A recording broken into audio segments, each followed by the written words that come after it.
Pokemon is one of the most known gaming franchises and one of Nintendo's big giants.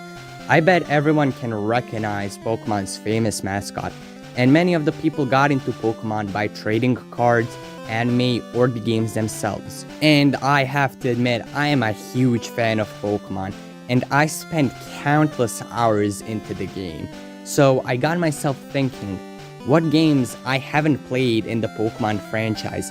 And it crossed my mind, I never played the first games. The franchise I hold so dear to my heart, and I haven't even played the first games in it. So I decided, with all the popularity Pokemon got these past months, and with just Sinnoh games being revealed, there wouldn't be a better time to look back on where it all started. This is the story of Pokemon Red and Blue. Pokemon Red and Blue are the first games in the Pokemon series, and one of the most beloved still to this day. The story of these games begins in 1996 when Pokemon Red and Green were first released in Japan, and a couple of years later in the rest of the world is Pokemon Red and Blue. Pokemon Red and Blue are set in the Kanto region, that's based on the real-life Kanto region of Japan. Pokemon would use other regions of the world in other games, but this should be mentioned in their own videos. With the huge success Pokemon brought, it could be said that Pokemon defined the Game Boy. Game Boy at the time really didn't have any, let's say, its own iconic games, and the games on the Game Boy at the time really didn't fulfill the handheld portable aspect of the Game Boy. Like, the Game Boy literally had games called basketball, tennis, it had fucking Mahjong, Tetris. Bruh, I can play that shit on the NES. That is, this was the problem until Pokemon came. Pokemon is not just a game. It's more than a game. Pokemon is a social experience. Pokemon made full use of the Game Boy being a handheld console. They also did this with Pokemon cards, of course. A kid is gonna bring his awesome card to school to trade it for more Pokemon cards. Pokemon depended on social activities, and all of Pokemon's success is because of the designs of Pokemon. Ken Sugimori did an amazing job designing Pokemon.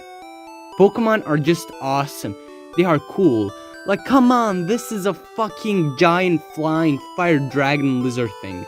It's so cool. Like, what kid wouldn't like this? Also, Pokemon don't look as different as animals from our own world, or mythical known creatures. Zubat, Arcanine, Staryu, Goldeen, they all look like animals, and it gives them the charm of being monsters, but not as monster-y as monsters. You also have Pokemon based on mythology. Ninetales comes to mind first, being based on a Japanese folklore creature called Kitsune. Kitsune meaning fox. You also have Rapidash being a unicorn, and etc. Pokemon designs are aimed at kids, and the kids like them. Hell, many adults like them still. They're just amazing and endless designs. There are still people that think that Generation 1 is the best generation, which it isn't, just because of the designs of Pokemon. That tells you just how good they are. Now let's kind of forget the not game aspect of Pokemon, and let's put the attention on the game that is Pokemon Red and Blue.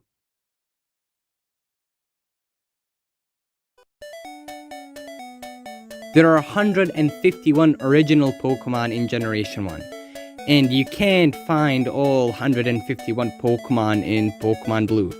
Neither can you in Pokemon Red.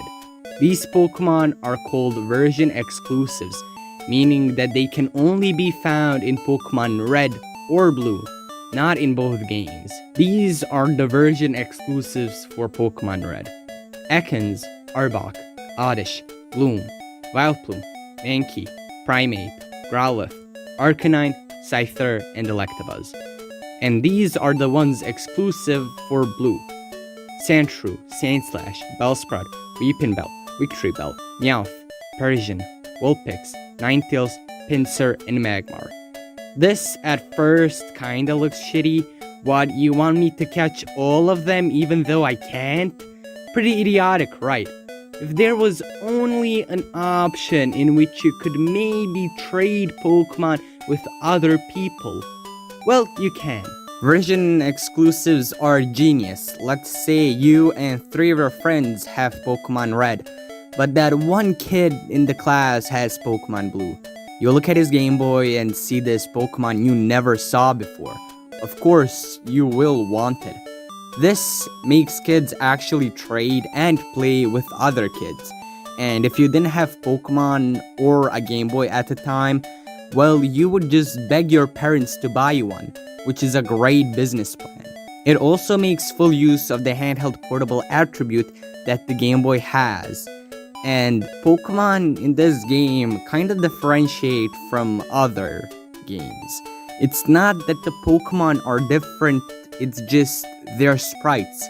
Their sprites look different from the other games significantly, and they are more wacky and silly in Generation 1, which brings them this special charm.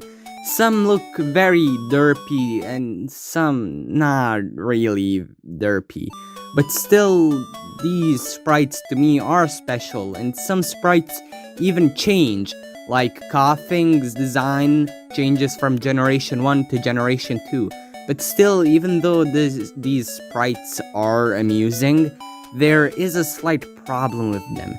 See, it's really hard to differentiate a Pokemon on what it is and what its typing could be, just because of the technology at the time. You didn't have colors that could maybe differentiate a Pokemon's typing, like water, fire, or grass. So that is a slight kind of, let's say, downgrade to it, but it's purely because of the technology at the time. And speaking of typings, there are 15 elemental types in Generation 1. This was made so you wouldn't go apeshit with one Pokemon and beat the game in less than 6 hours. Typings can be immune, weak, or resistant to some other typing or themselves. At the beginning, you learn the grass, water, fire circle. Fire is strong versus grass, grass is strong versus water, and water is strong versus fire. These are the easiest and the first type matchups that you learn. But later, you have some more complicated ones, like Kai's being super effective versus Dragon, or Psychic being weak to Bug, or Psychic being super effective to Poison, or Psychic fucking being immune to Ghost. Okay, can we just talk a bit about the Ghost typing? Why does it fucking even exist? There is just only one evolutionary line that has the Ghost typing. Only fucking 3 Pokemon have it, and it's fucking useless. You don't even have any moves that are Ghost typing except Nightshade, and the Nightshade only does the amount of damage that the user's level. Why does the Ghost typing exist? What? Ah! Okay, but I'm going just out of the fucking way with the Ghost typing. Okay, let's come back a bit. So, typings are there to make Pokemon more balanced, and it actually makes the player plan about the team of 6 Pokemon that he has and the moves that the Pokemon have. But there is one typing, the most fucking overpowered typing in Generation 1. The Psychic typing. Let's look at it for a bit. Psychic type Pokemon are all special attackers. Some fast and some not as fast. The problem with this though is that the special stat is both an attacking and a defensive stat in Generation 1, meaning you have 2 stats in one, meaning psychic types hit fucking hard and tank special moves really well. This makes special types just better than physical.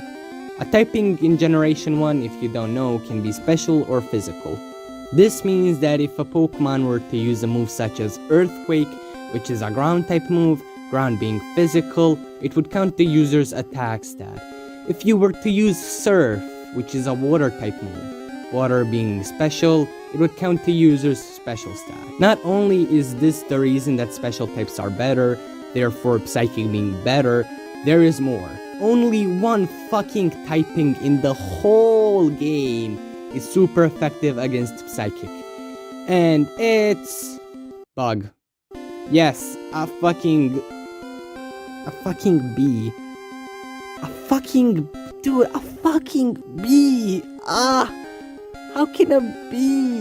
How can a bee touch like a fucking huge ass spoon wielding man thing that has like 900 IQ or some shit? What? Okay, so let's get back on track. Okay, so the problem with this is that bug is shit. Bug types are shit in Generation 1. Bug types are Pokemon you get fairly early, and they teach the player about evolution because they evolve early. But this makes them weaker than most other Pokemon. Also, the strongest bug types can't even fucking learn bug type moves. This is a problem because this makes it really hard to use these Pokemon, just bug types in general. This makes just psychic types so much better. It's pretty much like they have no weakness, and it makes them roam free. This also introduces us to something called stab. Stab, or same type attack bonus, is a mechanic in which if the Pokemon uses the same move as its own typing, that move will be boosted for 1/2 of its own power. This encourages the player to use the moves of the same typing more than others. But these Pokemon can't even fucking learn bug type moves. Plus, bug moves are also shit in Generation 1. The strongest bug type move in Generation 1 is Spin Missile, which has a base power of 14 and 85% accuracy, and also it can hit only from 2 to 5 times. And guess what? That ain't the only thing. Only 2 Pokemon can learn it in the whole game via level up. And those 2 Pokemon are Beedrill and Jolteon, and only one of them is actually a bug type. I'm gonna fucking lose my mind. So you must be saying that's not great, but there is at least one counter to psychic types. Well, no. Beedrill is a poison type as well. Bug doesn't resist psychic in any way, and poison is weak against it, meaning that the best fucking counter in the whole game is himself weak to psychic. The only Pokemon that has the tools to counter psychic types is himself weak to psychic. Wow. Also, if that's not awful, there is only one typing in the whole game that resists psychic. And that is, guess what? Psychic. This encourages the player to use the psychic type Pokemon even more because they are the only counter to the opponent's psychic types, which is just idiotic and makes the psychic type Pokemon rule over the competitive scene. Sabrina, out of all the gym leaders, was the only challenge and the only gym leader I had to plan about just because she's a psychic type gym leader. As I said, there are physical and special typings. This wouldn't be so bad if there wasn't a thing called the special stat that I already talked about, but we'll talk again because it's so broken. The special stat is the most broken mechanic in the game. There are 5 stats in Pokemon: HP, attack and defense, which are both physical, the special stat, and speed. Special stat is broken because it counts both as a defensive and an attacking stat in one. This wouldn't be so bad if there were only the physical and the special stat, but there being an attacking and a defensive stat in one for just special and 2 for physical is the real problem. As said, this makes the special types and special Pokemon much better to use. Also, the physical special thingy-majiggy makes some Pokemon just shit. Example, you like Kingler. Like, really, really like Kingler. I don't know, maybe you like that one of his pincers is huge and the other one is small. Anyways, well, too bad for you, because Kingler is a physical water type. Water being special makes all that attack Kingler has now pointless, therefore making Kingler absolutely piss poor. Many other Pokemon also suffer from this. Even though Kingler cannot use his stab as wanted, it can still deal damage with other moves. And moves in Pokemon are really what I want to talk about now. Not every move is the same. Moves have their own type, base power, accuracy, and most of the moves in the game are damaging. The difference is mostly with their typing, base power, or accuracy. Some moves only deal specific amounts of damage, like Sonic Boom always doing 20, Dragon Rage 40, Seismic Toss and Nightshade doing damage depending on the user's level. Some moves have the chance of inflicting status effects, like Body Slam inflicting Para, Flamethrower Burn, Blizzard Freeze. Also, the user can heal himself with moves such as Mega Drain, Absorb, Recover, or Dream Eater. Every move has a chance to miss at least once in 256 tries, except Swift, which can never ever miss. But there aren't only damaging moves in the game. There are moves that can raise the user's stats, like Amnesia raising the special stat, and also there are ones that can lower the opponent's stat, like Clear lowering defense, or Growl lowering attack.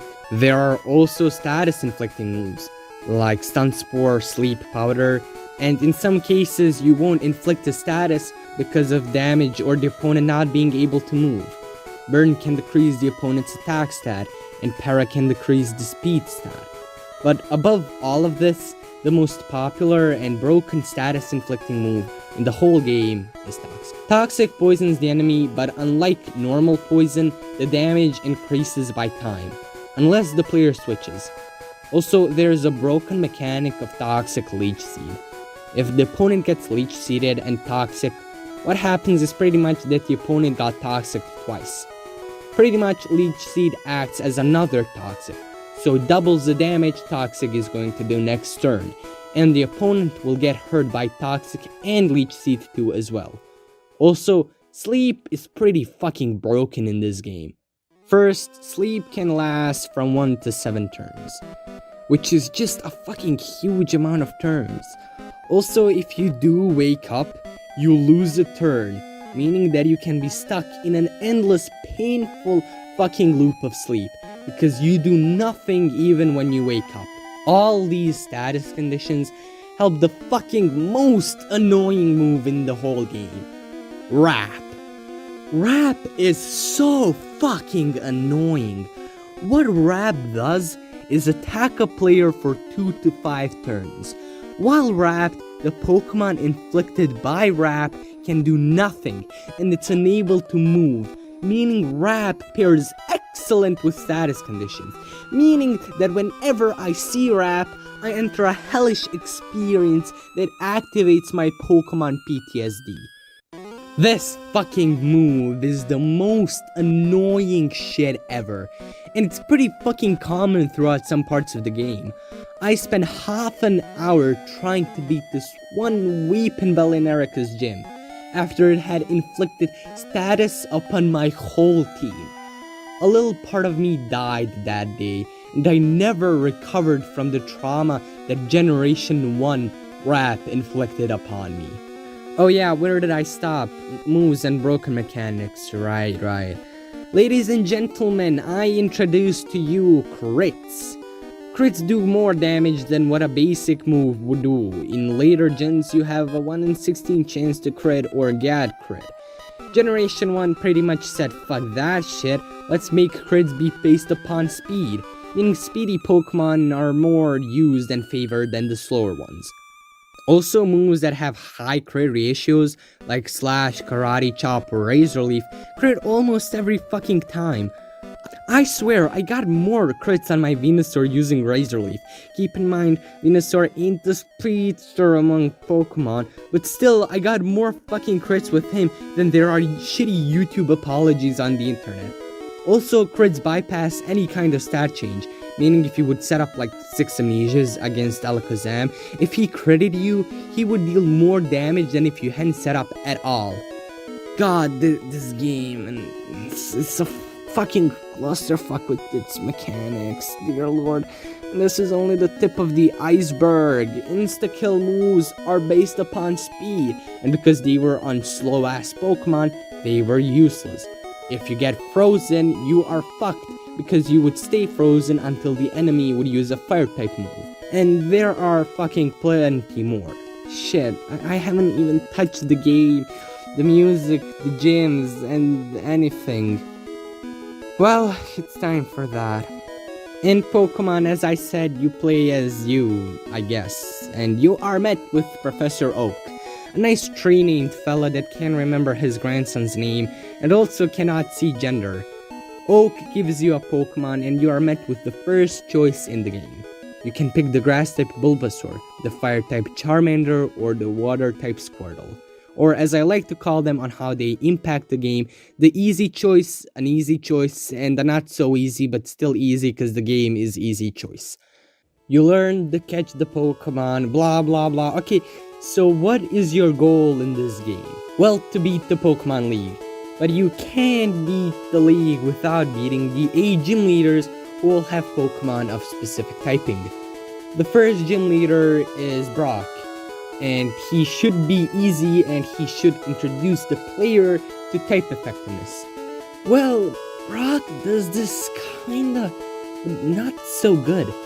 See, Brock is a rock-type gym leader, and the experience you get by battling with him depends all on your starter choice, which ain't good.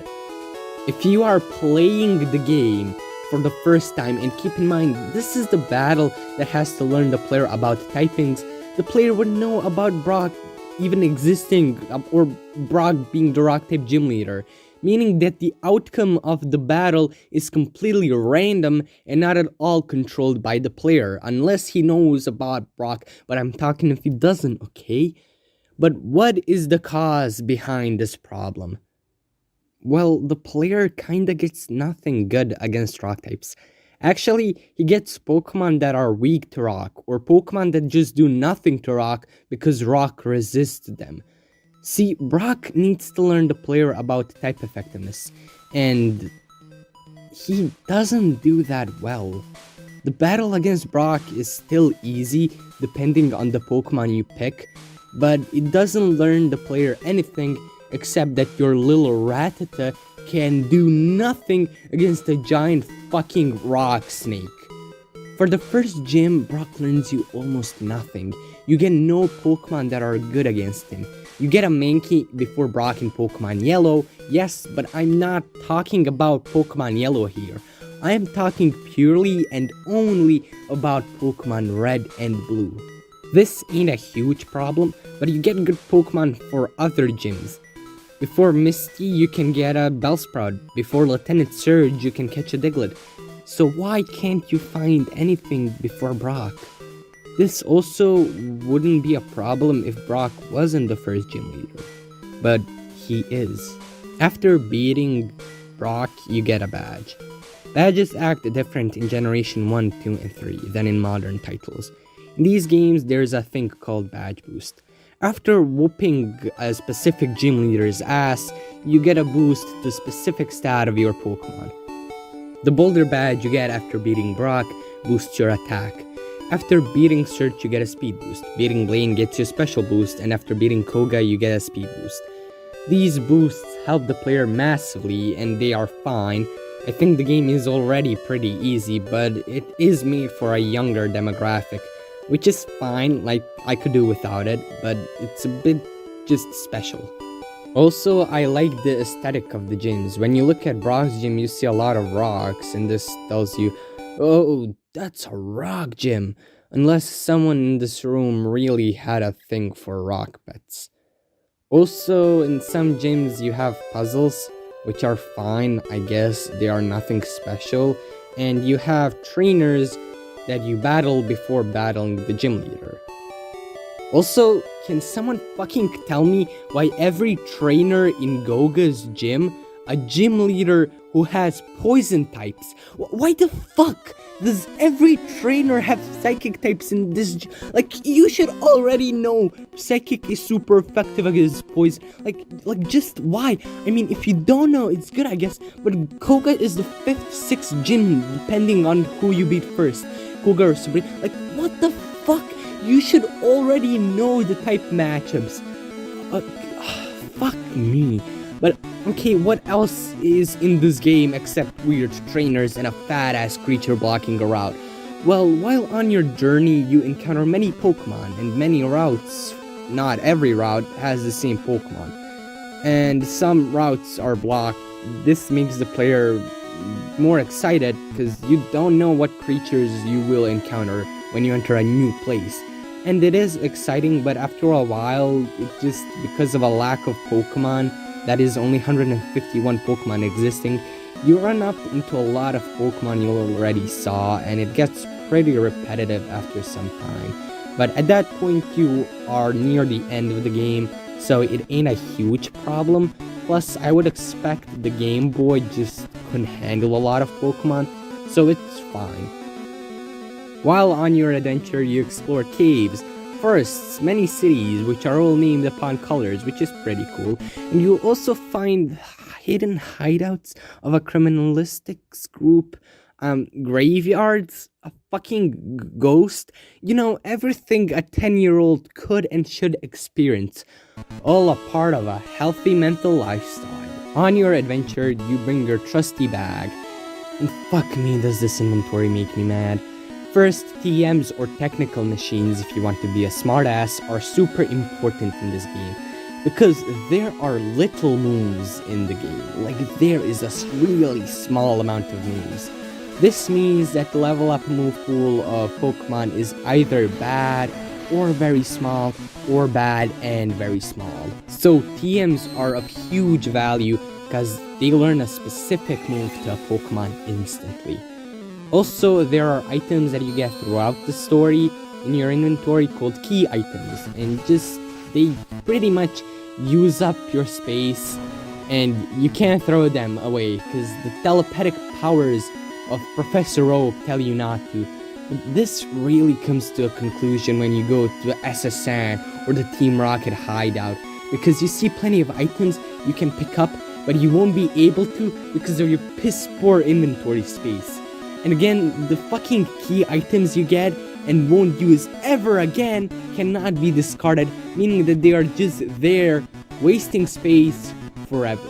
This makes the inventory really hard to manage, which makes the game a bit harder, which is okay, but why are there so many items to pick up if I can't fucking pick up any of them because of my itty bitty shitty backpack? It just makes me say, fuck it, why should I bother getting items if they can't fit? Plus, the item I get might be worse than the one I just threw away. Speaking of the TMs, you also have moves called HMs. HMs are moves that a Pokemon instantly learns but cannot ever forget. HMs are moves that help the player mostly traverse around the map. Surf makes you go over water, Fly makes you fly, Flash flashes up a cave, Cut is used mainly for shortcuts or to get items you normally couldn't. Also, can we just talk about Granite Cave for a second? See, I liked Mount Moon a lot, and I had a great time with Mount Moon. The encounters don't go on my nerves. I like the look of Mount Moon and items, and I also like how you get fossils and you interact with Team Rocket for the first time. So why did you have to ruin all of that with Granite Cave? I don't fuck with Granite Cave. I like it the least out of, let's say, the routes of Red and Blue. It just doesn't sit with me. Also, why do I have to use Flash once in the entire game and only for this fucking cave? Like, why? Why do you make one of my poor fucking Pokemon learn a move they won't ever forget for them just to use it once in the entire game. Like, what the fuck?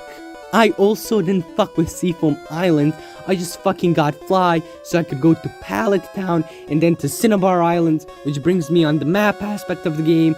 And wow, this makes me mad. Why Granite Cave? Okay, so let's look at Kanto, the map. See, Kanto is a good, simple, effective map.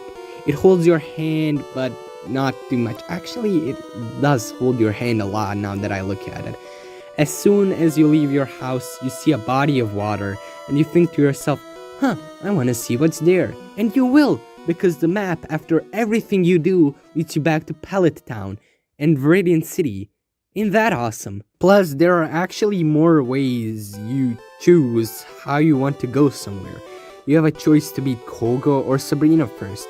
And from the start of the game till the end, you learn every inch of Kanto. Can't say the same for Johto though. The more and more you play the game, the more you traverse the map. You will bond with your team more, and there is just a dose of excitement and happiness seeing your starter evolve from this little Bulbasaur into Venusaur. Which brings us to the next theme, evolutions. There are many ways a Pokemon can evolve in this game, but the most known is via level up. The Pokemon hits a certain level, and boom, it evolves. The famous example of this way of evolution are starters. Starters, that is, Bulbasaur hits a certain level, boom, it evolves into an Ivysaur, and same for Venusaur. But you also have evolutions via stone. These Pokemon are kinda tricky because the Pokemon you get with the stone are strong, yes, but their level up moveset is really bad. So you should first see what moves you want your Vulpix, Growlithe, or Staryu to have before evolving it. Eevee is the most famous example of stone evolution. Depending if you use a fire, water, or thunderstone, Eevee will either evolve into a Vaporeon, Flareon, or Jolteon. You also have probably the most hated type of evolution, the trade evolution. Some Pokemon can only evolve if they get traded, like Machoke, Haunter, Kadabra, or Graveler. This type of evolution also encourages the social interaction, like I said earlier, and I can see why it exists, but still, if you don't have friends, you don't have an Alakazam, like your rival, so yeah, you better get some friends to beat virtual monsters butt in this game. Oh yeah, speaking of the rival, throughout the journey, you will encounter your asshole friend rival who you will battle throughout the game. I think Gary is a good rival. Like, I like how much of a dipshit he is. That's why I named him Dipshit. And he has, like, more personality than, let's say, Barry in Diamond and Pearl. Barry's pretty much, like, just an idiot, I guess, who likes to run. Barry is weird. Throughout the game, you will see your rival's team evolve and become better and better. I like how in the gyms it says who beat the gym, and your rival's name is always on that statue. And it makes you feel like you're always one step behind him. And when you come to the champion, surprise, surprise, your rival is the champion. Ain't that a kick in the nuts? And also, the champion's theme is pretty good.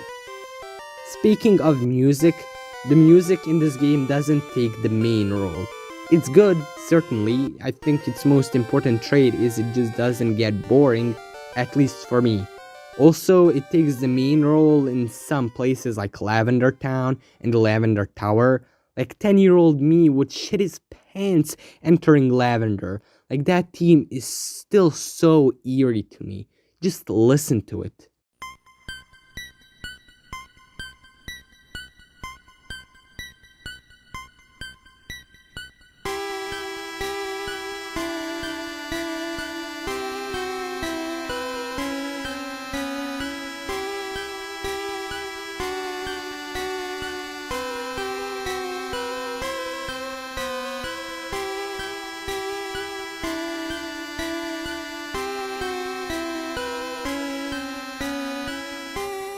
Also, the rival ain't the only guy you battle on repeatedly. You also have encounters with an evil criminalistic organization by the name of Team Rocket. Team Rocket pretty much uses the Pokemon in their own evil, awful ways, and you, as a 10-year-old kid, have to beat the shit out of them. They also have a hideout in Celadon, and it's fine, like the puzzles are okay, and I like Giovanni. They also fucking conquer a whole ass city, and you, a 10-year-old kid, again, have to beat the shit out of them, and after freeing Silphco, you get a Master Ball that you can't fit into your fucking backpack. Ah, why? Also, I like how Giovanni is the last gym leader. Also, his team gets fucked by Surf. Very convenient that the two gym leaders that are weak to water are conveniently placed in the part of the game after you get one of the best water type moves. And also, I like the Cinnabar Mansion.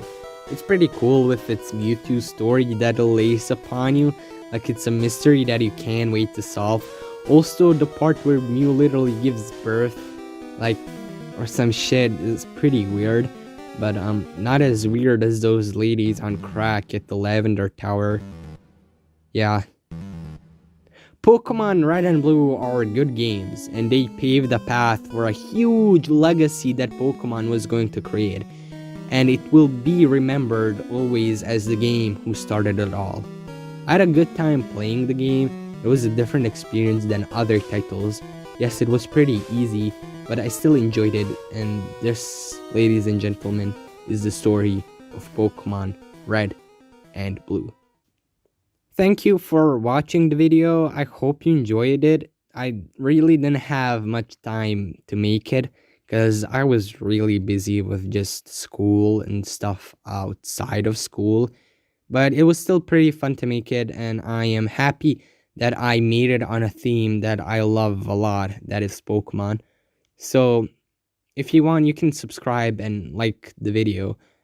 That is, if you want. Like, I'm not gonna fucking force you or anything. But it would help my channel, and it would give me more inspiration for other videos. So yeah, see you next time. Bye.